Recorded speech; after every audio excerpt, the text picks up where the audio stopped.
Hi friend, my self Rajendra. Pavitra education point पर एक और मेरी क्लास और ये मेरा जो वीडियो है मेरा चैनल राजेंद्र फिजिक्स पे भी आ रहा है। प्लीज़ उसको भी सब्सक्राइब करना है साथ के। और मेरा कैंपस है सर्वोदय साइंस कैंपस, तो उसके चैनल पे हम जल्दी से जल्दी उसका बनाएंगे, तो इस पर एक बार आ जाएं दोबारा से। मैंने आपको यहाँ जो छोड़ा था वो छोड़ा था यूनिट वेक्टर पे,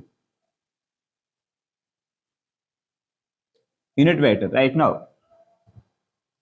अब मैं बात करना चाहूंगा यूनिट वेक्टर, बट इसकी डेफिनेशन वगैरह नहीं जाके हम जो इसकी मेन वर्ड है उस पर भी बात करेंगे। शायद मैंने यूनिट वेक्टर पढ़ा दिया था, दोबारा से रिवाइज करा देते, कोई दिक्कत नहीं है।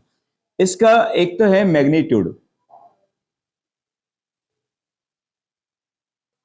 इसका मैग्नीट्यूड जैसे नाम से मालूम पड़ रहा है यूनिट, और इसका 1 यूनिट या अपन कह सकते हैं यहाँ पर 1।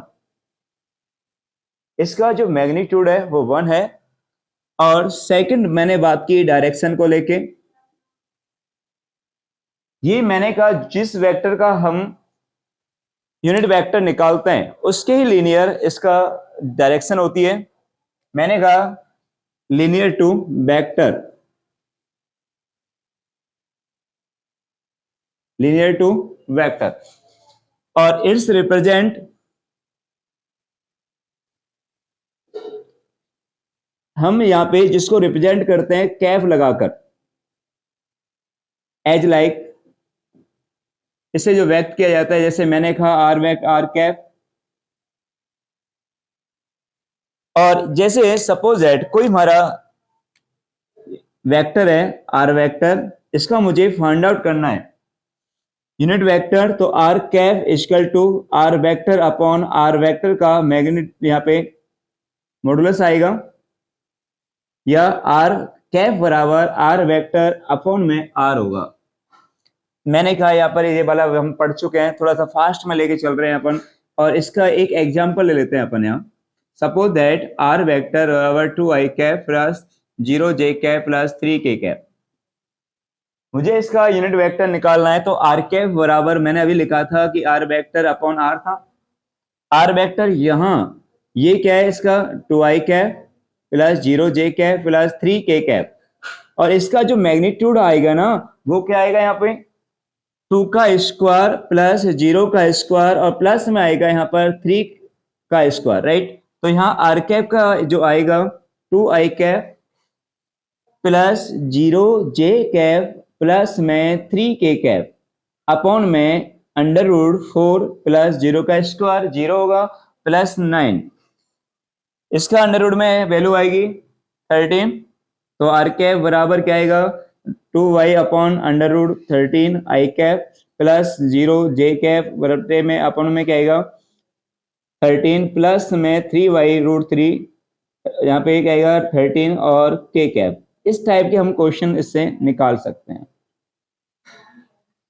ये है हमारे यूनिट वेक्टर। मैंने कहा जिसका मैग्नीट्यूड कितना है यहाँ पे यूनिट है मतलब 1 है, और जस्ट नाउ डायरेक्शन मैंने कहा लिनियर टू वेक्टर होगा। और इसके बाद मैंने कहा इसे रिप्रेजेंट करते हैं, हमारी जो क्वांटिटी होती है उसके ऊपर कैप लगाकर व्यक्त करते हैं, उसे रिप्रेजेंट करेंगे एज लाइक मैंने कहा आर कैप होगा, आर कैप बराबर आर वेक्टर अपॉन में क्या होता है आर होता है। आगे चलते हैं अपन। आज जो अपन यहाँ पे पढ़ने जा रहे हैं रेजोल्यूशन पढ़ रहे हैं, और रेजोल्यूशन ऑफ वेक्टर 2 टाइप्स के होते हैं। मैंने कहा जो अपन आज जो टॉपिक स्टार्ट कर रहे हैं अपन उस पे लेके आज एग्जांपल भी लेंगे उस पे, और साथ में बात करूंगा मैं इस पे रेजोल्यूशन को लेके। और ये बहुत एक इंपॉर्टेंट पार्ट है हमारी टूल्स का रेजोल्यूशन। मैंने कहा वियोजन बात करेंगे, मैंने कहा रेजोल्यूशन, रेजोल्यूशन ऑफ वेक्टर, सदिशों का या वेक्टर्स, सदिशों का वियोजन, सदिशों का वियोजन। मैंने कहा रेजोल्यूशन ऑफ वेक्टर्स 2 टाइप्स का होता है। 1, एक होता है हमारा 2D मतलब 2 डायमेंशन और रेजोल्यूशन ऑफ वेक्टर, और एक होता है यहां पर नंबर 3 3D मैं इसका ऐसे भी लिख सकता हूं, two dimension resolution of vector, resolution of vector, और एक होता है यहां पर 3D, जिसको मैंने यहां पे बात की, तो सेम यही है 3 रेजोल्यूशन ऑफ वेक्टर। तो मैं एक स्टार्ट करने जा रहा हूं 2D रेजोल्यूशन। इसे एक और कहा जा सकता है 2D की जगह अपन बात कर सकते हैं प्लेन, और यहाँ ये हो सकता है फ्री स्पेस, इसे भी बोल सकते हैं अपन इसे। ये मैंने कहा यहाँ पर प्लेन रेजोल्यूशन ऑफ वेक्टर होगा, ये हमारा free space of resolution of vector होगा। दोबारा हिंदी में बात कर लेते हैं। हाँ, मैंने कहा इसे द्विविमीय वियोजन कहते हैं, और इसे मैंने कहा त्रिविमीय वियोजन भी कहा जाता है। तो मैं एक पर डिस्कस करूंगा, ओनली वो है हमारा 2 डायमेंशन रेजोल्यूशन, या हिंदी में बात करें द्विविमीय वियोजन। इसका मैं यहाँ पे एक इसका हिंदी नेम भी अपन रिप्रेजेंट कर देते हैं, वो है यहाँ पे द्विविमीय वियोजन। क्योंकि हाँ, हिंदी मीडियम वाले बच्चे भी होते हैं साथ में जो इन वीडियो को देखते हैं। इसके बाद हम बात करते हैं इसको कैसे अपन सॉल्व करेंगे, इनके क्वेश्चन कैसे इनके क्वेश्चन आते हैं, उन पे अपन बात करेंगे आज। ठीक है, पहली बात तो 2 डायमेंशनल रेजोल्यूशन होता है क्या है। मैंने कहा 2 डायमेंशन की जगह से मैंने कहा प्लेन रेजोल्यूशन ऑफ वेक्टर भी बोल सकते हैं। दोबारा से मैं रिपीट करता हूँ स्लो मोशन में। मैंने कहा इसे 2 डायमेंशन रेजोल्यूशन ऑफ वेक्टर या द्विविमीय वियोजन, या मैंने कहा प्लेन रेजोल्यूशन ऑफ वेक्टर, या इसे मैंने यहाँ पे बोल दिया हिंदी में द्विविमीय वियोजन। सपोज दैट प्लेन ले रहे हैं अपन, यहाँ एक कोई प्लेन है एक्स और वाई। मैंने यहाँ पे आपको उसके साथ में पीछे अपन बात करते हैं परपेंडिकुलर यूनिट वेक्टर आई कैप, जे कैप और के कैप, आप शायद पिछली वीडियो में देखें एक बार। और एक्स अक्ष के लीनियर यूनिट वेक्टर आई कैप होता है, और वाई अक्ष के लीनियर जे कैप होता है। सपोज दैट कोई यहां एक वेक्टर है, ए वेक्टर है, इसके वियोजन करेंगे, घटकों का वियोजन कर रहे हैं यहाँ पर, 2 रेजोल्यूशन है यहाँ पे।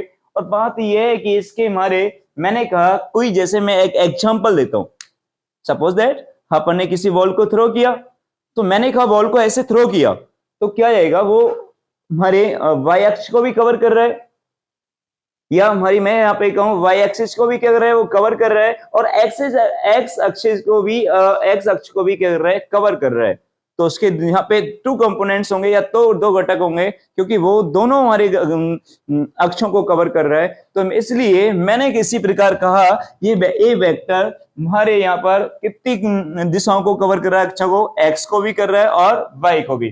तो इसलिए एक्स के लीनियर इसका एक कोई कंपोनेंट्स होगा, एक घटक होगा, और वो घटक क्या होगा, इसलिए अपन इसके बिंदु पी से, ये ओपी वेक्टर है, बिंदु पी से एक लंब डालते हैं एक्स अक्ष पर, और ये जो हमारे घटक प्राप्त होगा यहां से अंतर एक्स अक्ष पे, ये होगा ए एक्स वेक्टर। उसी प्रकार मैंने बिंदु पी से वाई अक्ष पर एक लंब डाला, मतलब यहां पे एक परपेंडिकुलर, और यहां पे एक कंपोनेंट्स हमें फाउंड आउट हुआ ए वाई वेक्टर। ये जो ए एक्स वेक्टर है ये कहलाता है, यहां पे इसको बोलते हैं हॉरिजेंटल कंपोनेंट, और हिंदी में बात करते हैं तो इसे कहते हैं यहां पर क्षैतिज घटक, क्षैतिज घटक।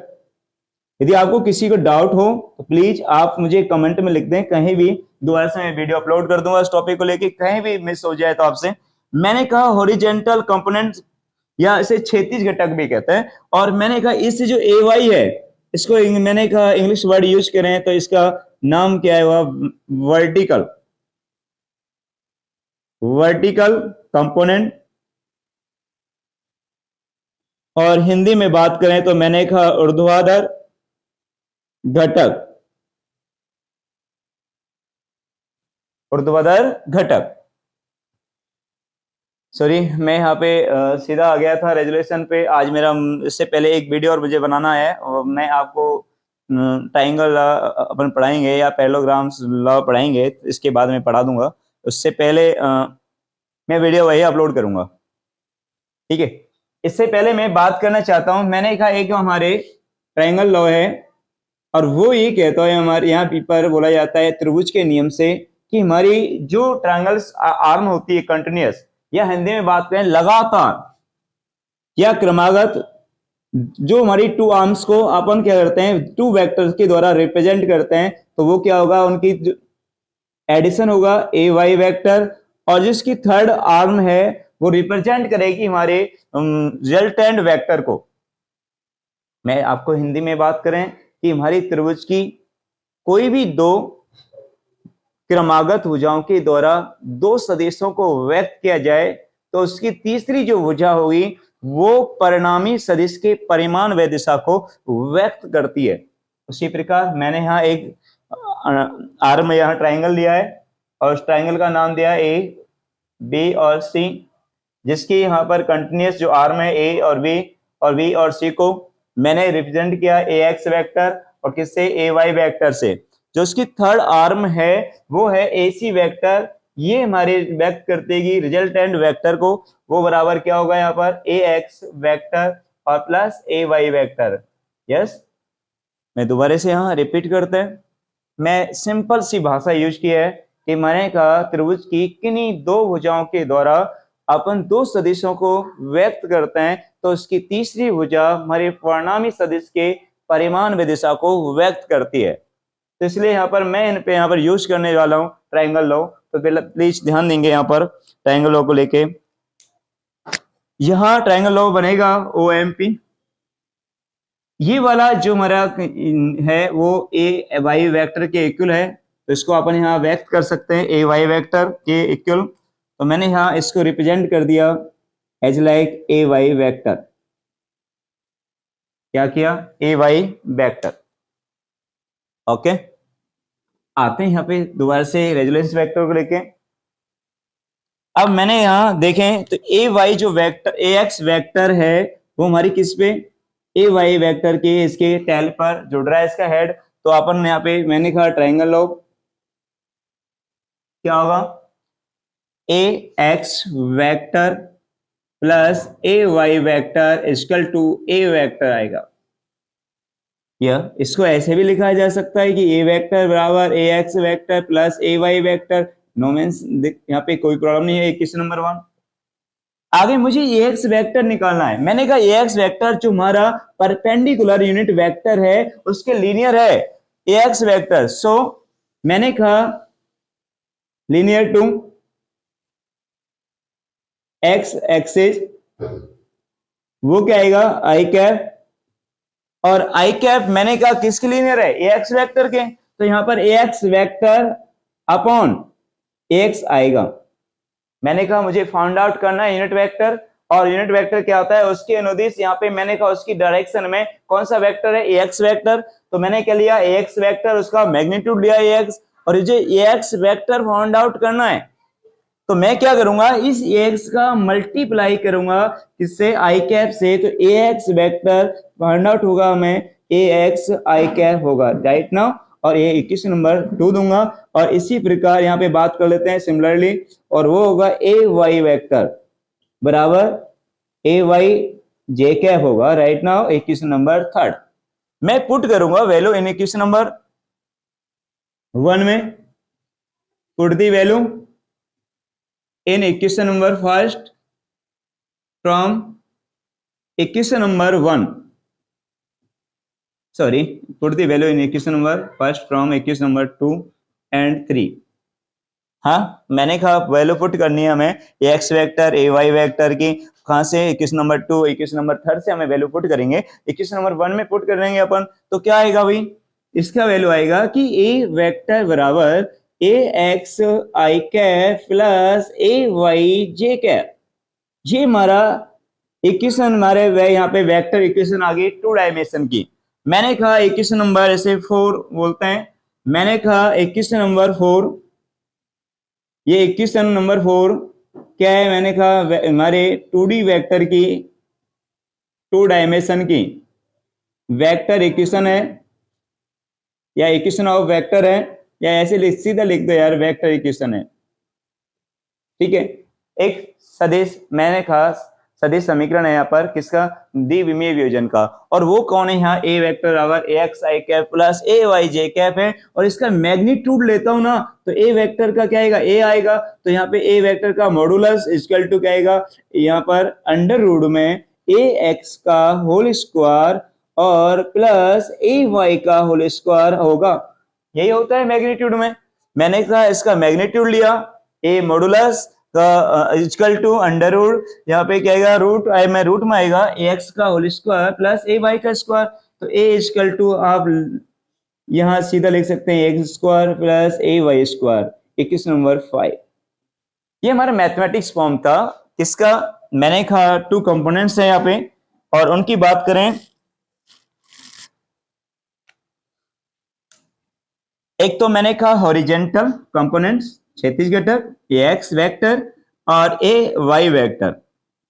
बट यहाँ अधिकतर हम सवालों में जाते हैं या न्यूमेरिकल अप्रोच पे बात करते हैं, तो न्यूमेरिकल अप्रोच में थीटा बहुत ज्यादा इस्तेमाल किया जाता है। जो हमारा ए वेक्टर है एक्स अक्ष के साथ या हम वाई अक्ष के साथ बात करें वो कितना एंगल बनाता है उस पर डिपेंड करेंगे हमारे हॉरिजेंटल कंपोनेंट्स। और मैं यहाँ पे आगे ले रहा हूं, सेकंड यहाँ पे ध्यान देंगे। मैंने कहा इन फॉर्म ऑफ, आप चाहो तो स्क्रीनशॉट लेके इसे नोट कर सकते हैं आराम से।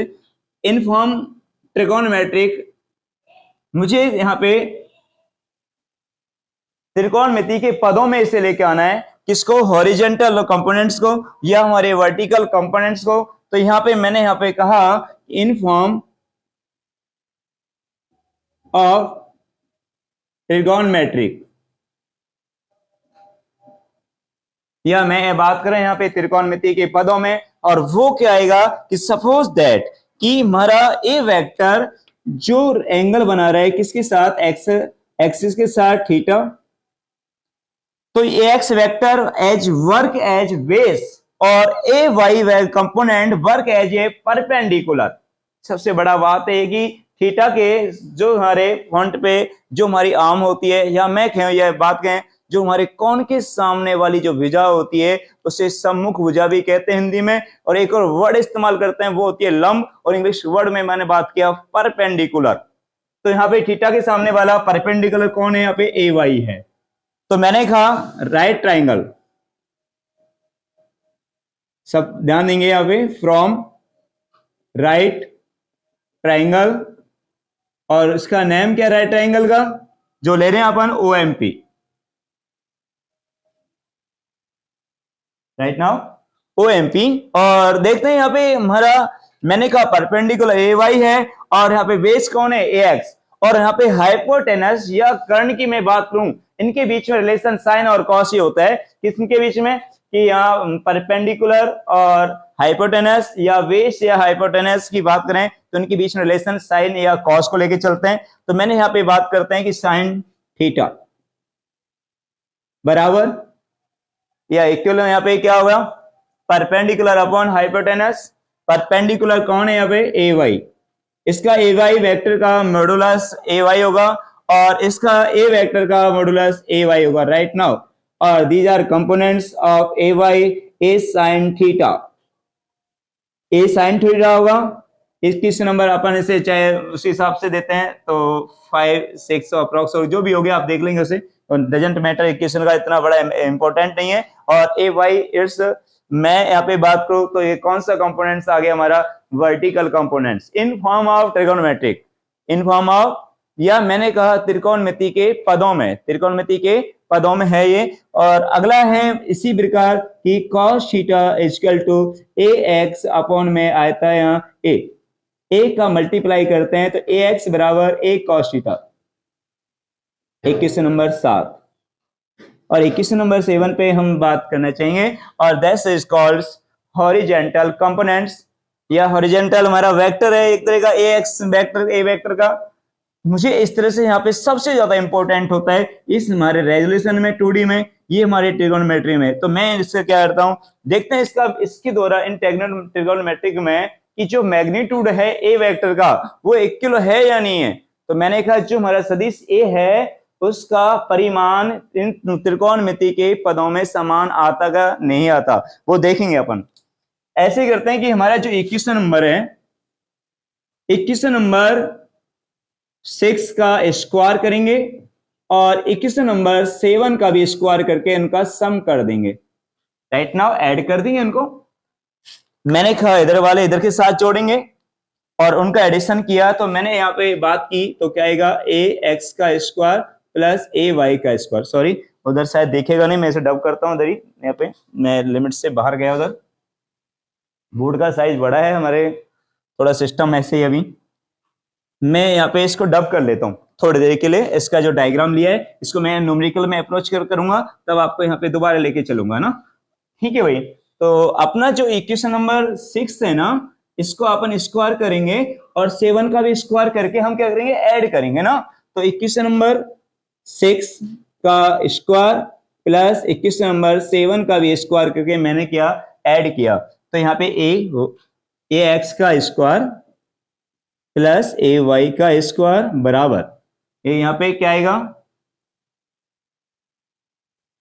ए का square cos square theta plus A square sine square theta. Right now, और यहां ए एक्स का स्क्वायर प्लस में ए वाई का स्क्वायर, ए स्क्वायर कॉमन आता है तो cos square theta plus sine square theta. कोई नहीं, आपने इसकी वैल्यू आप सब जानते हैं, कॉमन सी बात है, cos square theta plus sine square theta that's value equal 1। तो यहाँ पे क्या आएगा कि ए स्क्वायर बराबर इक्वल यहाँ पे A x square plus A Y का स्क्वायर, और ए का मैग्नीट्यूड आ चुका है वही सेम आया जो हमने इन मैथमेटिक्स फॉर्म में पढ़ा था।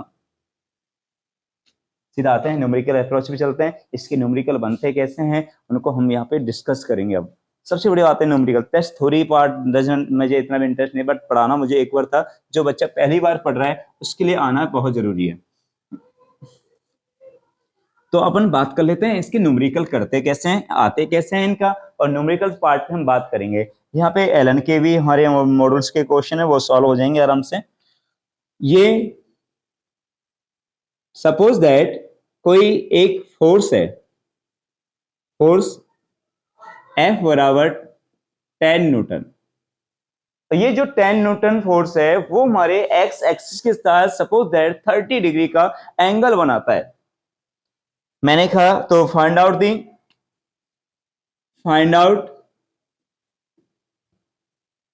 आउट हॉरिजेंटल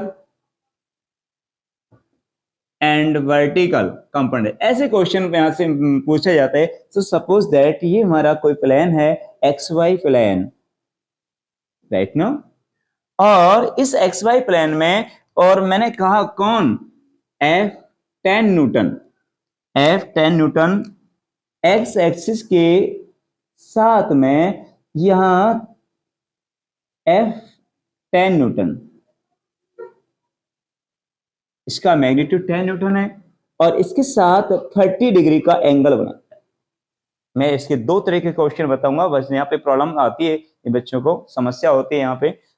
यहां इसका मैंने यहां से एक परपेंडिकुलर, मैंने कहा एक तरह का यहाँ पे एक लंब डाला है किस पे, एक्स अक्ष पे, और इसका जो कंपोनेंट्स होगा वो यहाँ पे क्या होगा, ए एक्स वेक्टर होगा, सॉरी फोर्स है तो यहाँ एफ एक्स वेक्टर होगा। अब इसका वाई अक्ष पे परपेंडिकुलर अपन यहाँ पे बनाते हैं तो यहाँ पर ये वाला क्या होगा, यहाँ पे एफ वाई वेक्टर होगा। एफ वेक्टर कितना, 10 न्यूटन है। मुझे अभी आपको बताया है कि जो एफ एक्स होगा इस एंगल के according h work as base यहाँ आधार की भांति कार्य करेगा, जिसका फोर्स एफ का जो घटक है और वो भी कौन सा है, क्षैतिज घटक। यहाँ हॉरिजेंटल यहाँ पे आएगा तो एफ कॉस थीटा आएगा, और एफ एक्स बराबर हम जानते हैं एफ की वैल्यू 10 है, और यहाँ पे कॉस 30 की वैल्यू आपको पता होना चाहिए √3/2 होता है, और आपने से यहाँ से क्रॉस करते हैं कितने बार, 5 टाइम्स हो जाएगा तो 5√3, और वो होगा न्यूटन। जो हम देखते हैं कि इसका जो ये जो हमें निकाला है वो कौन है, इसका हॉरिजेंटल कंपोनेंट है, और इसका यदि मैं वर्टिकल निकालूं मैं यहाँ पे वर्टिकल निकालूं तो इसका एफ वाई बराबर आप सब जानते हैं कि एफ साइन थीटा होगा, और एफ साइन थीटा होगा ना, तो हम क्या करते हैं कि एफ वाई, एफ की वैल्यू 10 और यहाँ साइन 30, और 30 की वैल्यू सब जानते हैं 1/2 होता है, 2 से इसे काटेंगे यहाँ पे कितना बार 5 टाइम्स कटेगा तो 5 न्यूटन, राइट ना। एक बार चेक करना चाहें तो हमने वास्तव में कि हम देखना चाहेंगे सही निकाला नहीं निकाला।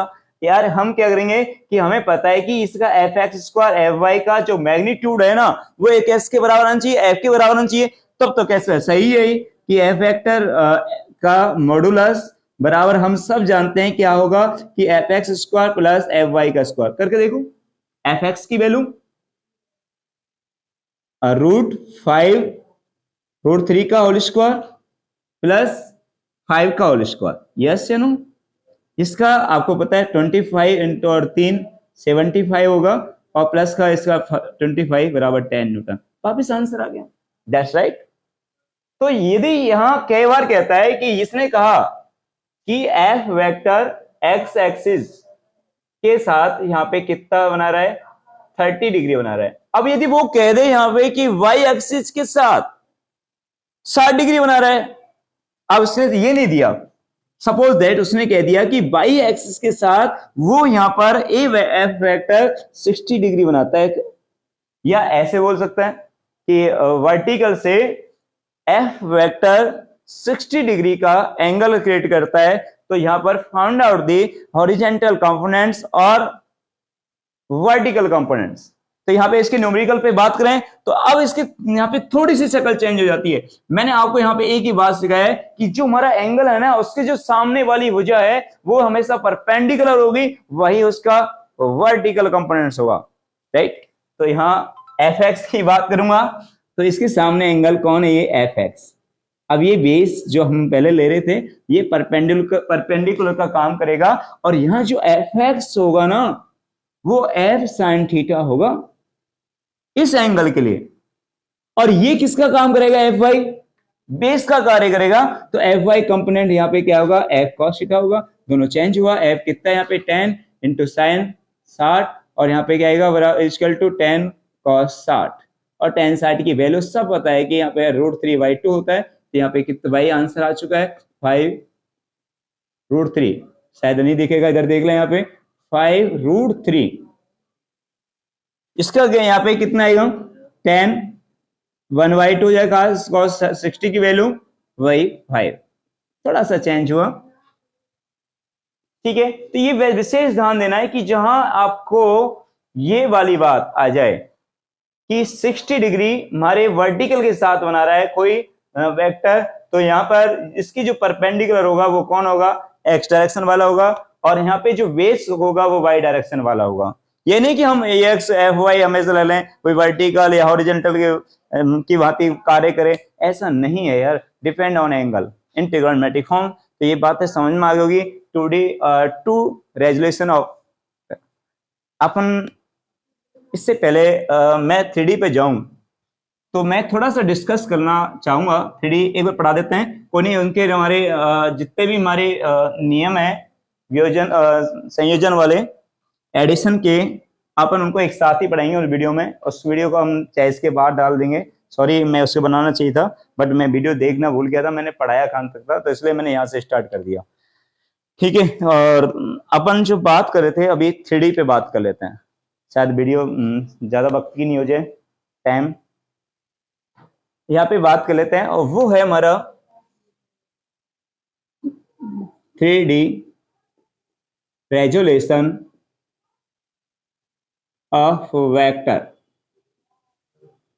3D रेजोल्यूशन ऑफ वेक्टर, इसके अधिकतर क्वेश्चन जो बनते हैं हमारे देखो जहाँ पे बनते हैं अधिकतर, और ज्यादा इसके कोई बड़ा क्रेज भी मतलब इतने क्वेश्चन नहीं आते हैं, और वो भी क्वेश्चन जो हैं इसके फिक्स हैं, मैं सिंपल लेना चाहूंगा और ये बात करना चाहेंगे हिंदी में, और इसे बोलते हैं यहाँ पे त्रिविमीय वियोजन। त्रिविमीय वियोजन ये सदिशों का त्रिविमीय वियोजन है। वेक्टर्स वेक्टर लिख दें, सदिश का त्रिविमीय वियोजन।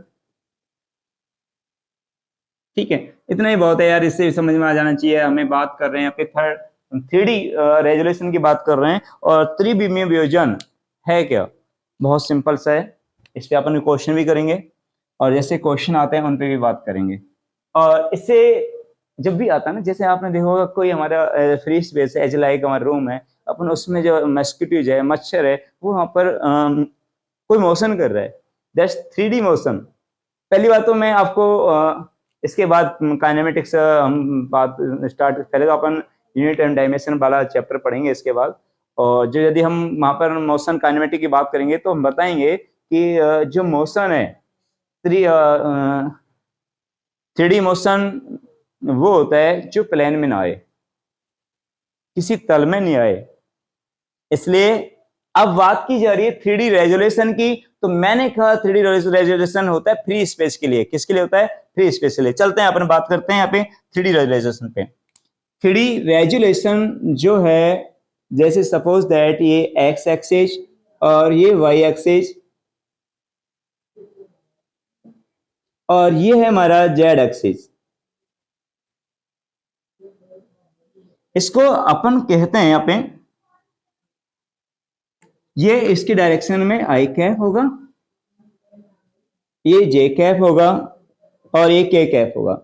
और इसका जो यहाँ एक कोई लेते अपन एक यहाँ वेक्टर ले रहे हैं, ए वेक्टर, इसका नाम है ओपी। अब जो ओपी वेक्टर है ना, इसका मुझे इसके कंपोनेंट्स निकालना है, एक्स एक्सिस के लीनियर, वाई एक्सिस के लीनियर और जेड अक्ष के लीनियर की हम बात करें तो यहाँ पर एक इस बिंदु से मुझे पता है कि मैं यदि इसे प्रैक्टिकली दिखाना चाहूँ ना आपको, मैं एक सेलफोन ले, मेरा जस्ट नाउ ये प्लेन है, ये plane suppose that x axis है और ये वाई एक्सिस है, और ये होगा हमारा सॉरी इसको मैं एक्स ले लेता हूँ, इसे जेड लेता हूँ, और ये ऐसे होगा वाई। मैं इसके साथ कोई यहाँ पे निकालेंगे तो वो ऐसे होगा, ए वेक्टर ऐसे, और फ्री स्पेस में होगा ये पॉइंट। इससे मैं यदि एक्स एक्स और जेड अक्ष पे लंब डालना चाहूंगा या परपेंडिकुलर यहाँ पे कोई ड्रॉ करना चाहूंगा तो नहीं होगा यार। इसलिए अपन किसी पहले देख लें यहाँ पे क्या होगा कि इस पॉइंट से अपन पी पॉइंट से एक्स जेड तल में एक अपन लंब डालेंगे यहाँ पे, और जिसका नाम है पीएम लंब। अब सिंपल सा है यार, देखो यहाँ पे इस बिंदु एम से हम एक्स एक्स पे एक लंब डालते हैं जिसका नाम है एम एस लंब, या एम एस परपेंडिकुलर है, और ये वाला जो कंपोनेंट्स होगा यहां तक हमें जो प्राप्त होगा वो ए एक्स वेक्टर होगा। इसी प्रकार हम बिंदु यहां से पॉइंट एम से वाई जेड अक्ष पे एक यहाँ पे परपेंडिकुलर ड्रॉ किया या यहाँ पे लंब बनाया है, और वो हमें कंपोनेंट्स देगा ए जेड वेक्टर। ये आर्म इसके इक्वल है तो it's represent as like a x vector, और हम यहां बाई अक्ष पे एक लंब डालते हैं ऐसे, और वो यहाँ पे a Y vector find out होगा। ये वाई एस के ऐसे यहाँ पे ये वाई वेक्टर इसके इक्वल होता है। मैं इसको 3D में दिखाऊंगा तो ये ए वाई वेक्टर होगा। मैं इसको 3D में देखें तो आप लोगों को यहाँ पे रिप्रेजेंट करूंगा 3D में।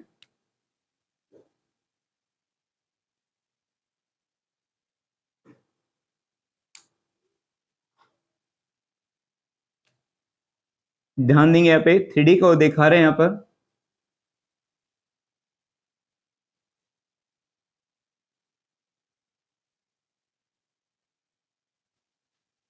ये 3D रेजोल्यूशन बिल्कुल स्पष्ट महसूस होगा कि बिल्कुल हमारे एक्स अक्ष और वाई अक्ष और जेड अक्ष के बिटवीन है ये।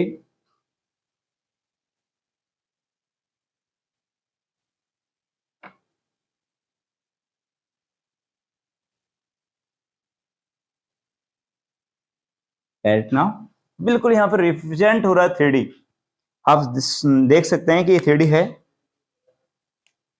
और इस P वेक्टर से हमने यहाँ पे इस प्लेन में एक्स जेड प्लेन में डाला, तो ये ए जेड वेक्टर इसकी टेल पे जुड़ रहा है, इसका हेड, और ए एक्स वेक्टर, तो इसको यहाँ इनका जो एडिशन है उसको रिप्रेजेंट करने के लिए मैं यहाँ पर अलग रंग से रिप्रेजेंट कर रहा हूँ। जो आ रहा है वो आएगा ओ एम वेक्टर। ये एडिशन को व्यक्त करेगा, किसके एडिशन को? ए एक्स वेक्टर, इसका नाम है ओ एम वेक्टर। ये ओ एम वेक्टर रिप्रेजेंट करेगा A Z vector A x vector के रिजल्टेंट वेक्टर को व्यक्त करेगा। और यहाँ पे जो हमारा एक और ट्राइंगल होगा ओ एम पी, इनका रिजल्टेंट होगा ए वेक्टर। तो मैं टू ट्राइंगल का यूज कर रहा हूं और इसमें यहाँ पे अपन ट्राइंगल यूज करेंगे। और उनमें से पहला ट्राइंगल है ओ, इसे अपन नाम यहाँ पे दिया टी और ये एस है यहाँ पे, तो O T M triangle O T M में अपन इस्तेमाल करेंगे ट्राइंगल का। यहाँ पर त्रिभुज ओटीएम में मैंने त्रिभुज का नियम यूज किया, वो क्या है? ए जेड वेक्टर प्लस ए एक्स वेक्टर इक्वल है ओ एम वेक्टर के, और 21 नंबर क्या देंगे? फर्स्ट देंगे। सेकंड अपन यहां यूज करने जा रहे हैं ओ एम पी। एक और ट्राइंगल है जिसका नाम है ओ एम पी, और मैं अपन वही ट्राइंगल यूज करेंगे, जिसका देखें तो यहाँ पे बहुत सिंपल सा है कि जो ओ एम वेक्टर किसकी टेल पे ऐड हो रहे हैं? ए वाई वेक्टर की पे। तो आप जानते हैं कि यहाँ पर ओ एम वेक्टर प्लस होगा ए वाई वेक्टर, और ये किसके हेड है? इसका रिजल्टेंट वेक्टर कौन होगा? ए वेक्टर होगा, राइट ना। तो यहाँ ए वेक्टर है, तो मैंने कहा ए वेक्टर मुझे फाइंड आउट करना था, और put the value 21 number first O M vector, तो मैंने कहा put the value in equation number 2 from equation number 2, right now.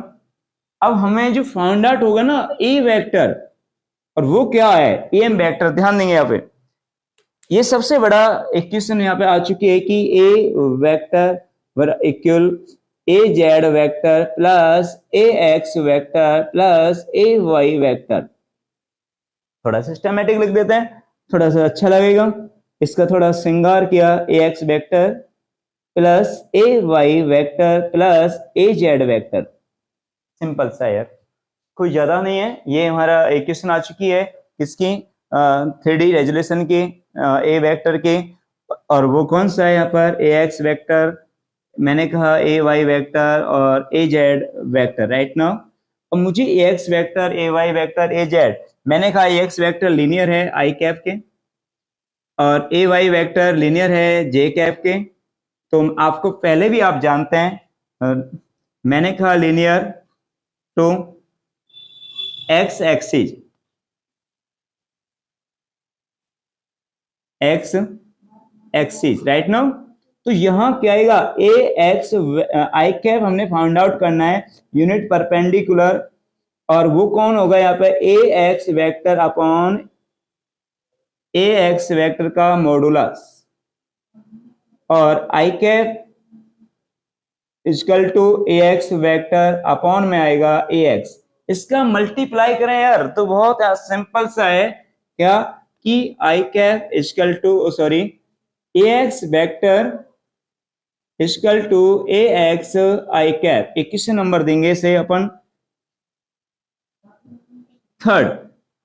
इसी प्रकार अपन बात कर लें, चाहे इस वर्ड को यूज कर सकते हैं अपन, वो है सिमिलरली, और वो क्या आएगा? ए वाई वेक्टर बराबर ए वाई जे कैप होगा, और ए जेड वेक्टर बराबर ए जेड के कैप होगा, राइट नाउ। 21 नंबर मैंने इन दोनों को मिला के कितना दे दिया? 4 दे दिया। और अपन कहेंगे कि put the value in 21 number 3, इसको 4 कर दो, इसको भैया 5 कर दो। तो मैंने कहा put the value in 21 number 3 from equation number 4 and 5, 4 and 5 होगा। और इसके लिए अपन बात कर लें यार, बहुत सिंपल सा है कि ए वेक्टर बराबर ए x I cap plus A Y J cap plus A Z के cap, that's 3D dimension vector equation. इस समीकरण है यहाँ पे, और इसका मैग्नीट्यूड निकालना है, तो यहाँ पे 6 आ जाएगा। तो ए वेक्टर का मैग्नीट्यूड आएगा ए एक्स का whole square plus A Y का होल स्क्वायर प्लस ए जेड का होल स्क्वायर, राइट। ये अपन सिंपल सा है, पहले भी पढ़ चुके हैं, इससे ज्यादा कुछ खास नहीं है कि ए वेक्टर का modulus root A x square plus A Y square plus A Z square, इनमें से कोई क्वेश्चन नहीं आता। यहाँ से सबसे ज्यादा आता है हमारे ट्रिगोनोमेट्रिक फॉर्म में। मैं ट्रिगोनोमेट्रिक फॉर्म को कन्वर्ट यहाँ पे दिखाना चाहूंगा, समझाऊंगा यहाँ पे। तो मैंने कहा ट्रिगोनोमेट्रिक फॉर्म 21 नंबर हो चुकी है यहाँ पे 7, तो यहाँ इससे आगे अपन चलेंगे।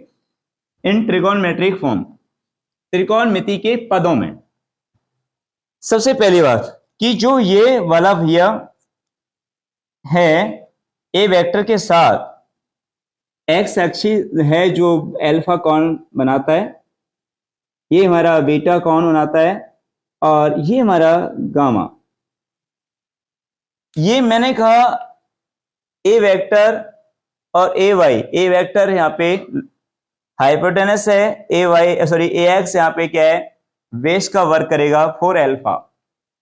तो अपन यहां मैंने कहा लीनियर, नीचे लेते हैं यहाँ पे लीनियर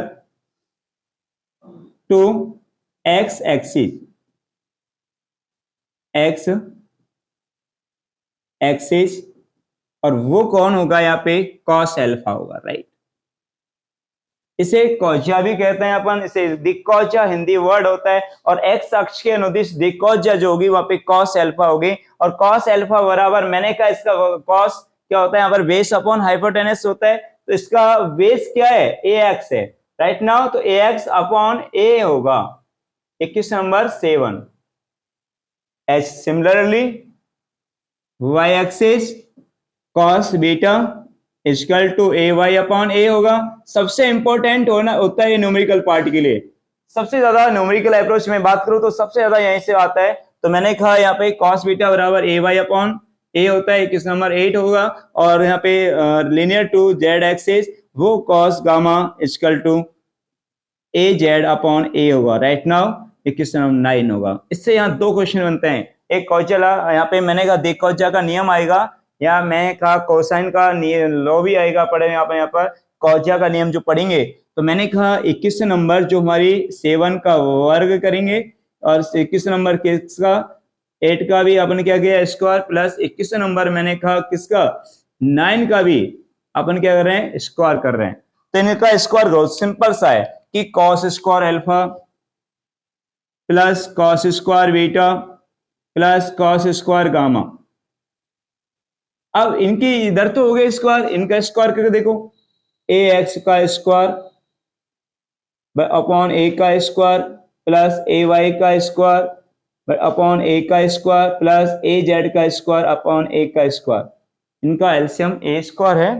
और ये हमारी कॉजा का नियम होता है, मैंने कहा यहाँ पर ये cos square alpha plus cos square beta plus cos square gamma, इसकी वैल्यू होती है बेटा 1, और इसका यहाँ ए एक्स का स्क्वायर प्लस ए वाई का स्क्वायर प्लस ए जेड का स्क्वायर, और अपॉन में यहाँ आएगा ए का स्क्वायर, इसका मल्टीप्लाई करते हैं तो इसका आता है ए स्क्वायर बराबर ए x square plus A Y का स्क्वायर प्लस ए जेड का स्क्वायर, राइट ना। अब इसका मैग्नीट्यूड निकाले ना तो वही आ रहा है जो हमने उससे पहले निकाला था कि ए बराबर एक के लिए यहाँ पे बात करें तो ए एक्स का स्क्वायर प्लस ए वाई का स्क्वायर प्लस ए जेड का स्क्वायर।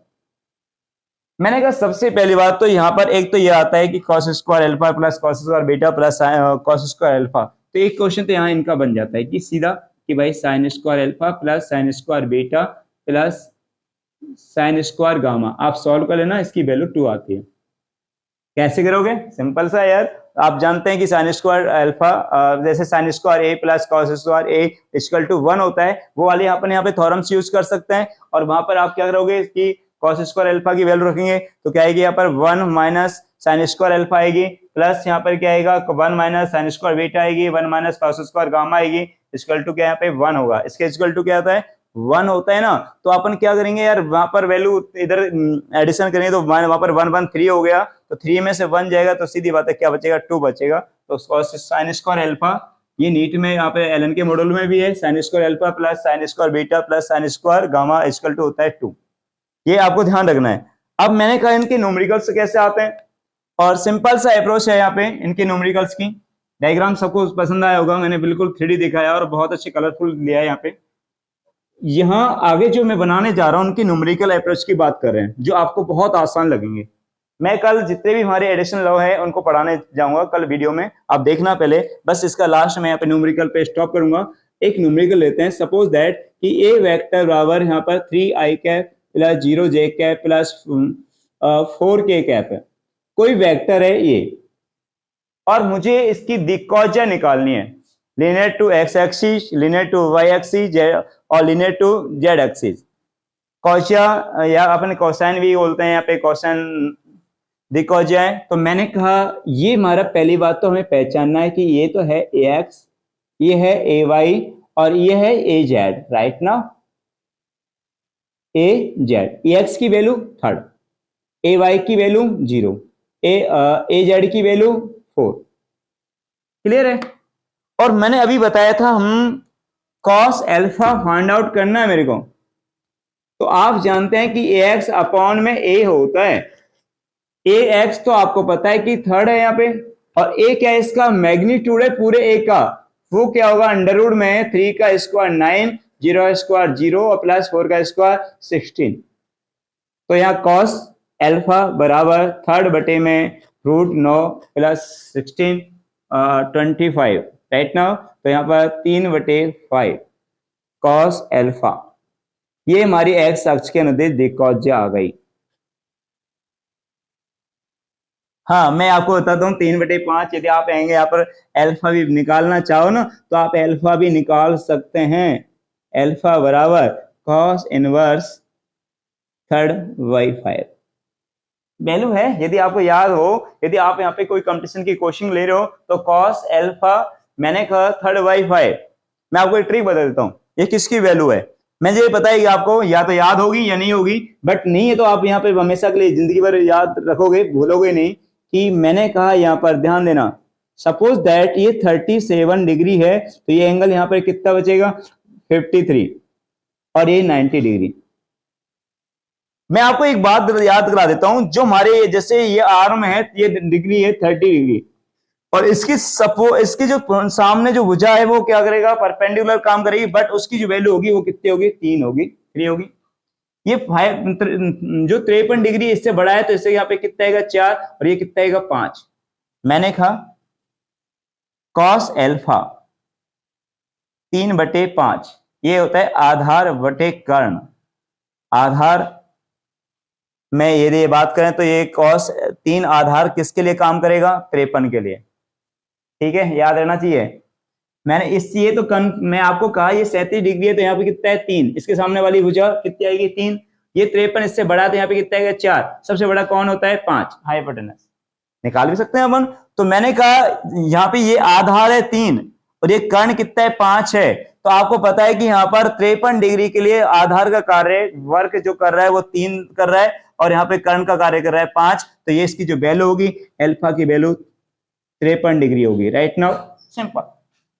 ऐसे में यदि आपको यहां बताएं कि मुझे कॉस बीटा निकालना है तो ए वाई अपॉन ए होगा, ये होगा लीनियर टू वाई एक्सिस, यही तो है ना, दिक्कौजा होगी X Y axis, this is दिक्कौजा। तो कॉस बीटा बराबर हम निकालेंगे तो ये यहाँ पर ए वाई अपॉन ए, तो यहाँ पर क्या आएगा 3i कैप, सॉरी 0 है बेटा, ए वाई की वैल्यू यहाँ 0 है तो अपन यहाँ 0 रखेंगे, अपन इसका मैग्नीट्यूड कितना है 5, तो यहाँ पे कॉस बीटा बराबर कितना है 0 है, तो अपन बीटा इनवर्स भी निकालना चाहे ना तो यहाँ से भी निकाल सकते हैं कॉस इनवर्स 0, तो बीटा बराबर, ये यहीं तक पूछा जाता है अधिकतर मोस्टली, पर यदि एंगल पूछ रहे तो कोई बात नहीं है। कॉस 0 वैल्यू आप जानते हैं किससे होते हैं 0 डिग्री है, 90 डिग्री है। ठीक है, ये ध्यान रखना है, कॉस 90 की वैल्यू 0 होती है। दूसरा यहाँ पे अपन निकालना चाहते हैं cos gamma linear to Z axis. Cos gamma A Z upon A होगा और ए जेड यहाँ पे देखिए कितना है 4 है, तो 4 अपॉन कितना आएगा 5। बताएं मेरे को, वही सिस्टम है। मैंने कहा कॉस गामा की वैल्यू जो आई है वो आई है कि 4/5 आई है, तो इस एंगल को यहां ध्यान रखें, ट्राइंगल को। मैंने कहा ये यहाँ पे बेस अपॉन हाइपोटेनस होता है, तो मैंने कहा यहाँ पर 4 बेस किसके लिए वर्क करेगा 37 डिग्री के लिए, तो मैंने पता है कि यहाँ पर यदि निकालना चाहेंगे तो गामा बराबर कॉस इनवर्स 4/5 आएगा इक्वल टू आएगा 37 डिग्री, राइट नाउ। तो ये क्वेश्चन हमारे न्यूमेरिकल अप्रोच होती है जो बहुत शानदार है। ठीक है, मिलते हैं नेक्स्ट वीडियो में। मैं नेक्स्ट वीडियो में लेके आ रहा हूं हमारे जितने वेक्टर्स के एडिशन लॉ है या सब्ट्रैक्शन लॉ है, या हम जितने भी हमारी छोटी छोटी टर्म्स हैं, मैं उनमें बहुत सारी अलग यूनिक लेके आ रहा हूं। प्लीज अपने अगले वीडियो जरूर देखना है आपको। ठीक है, थैंक यू।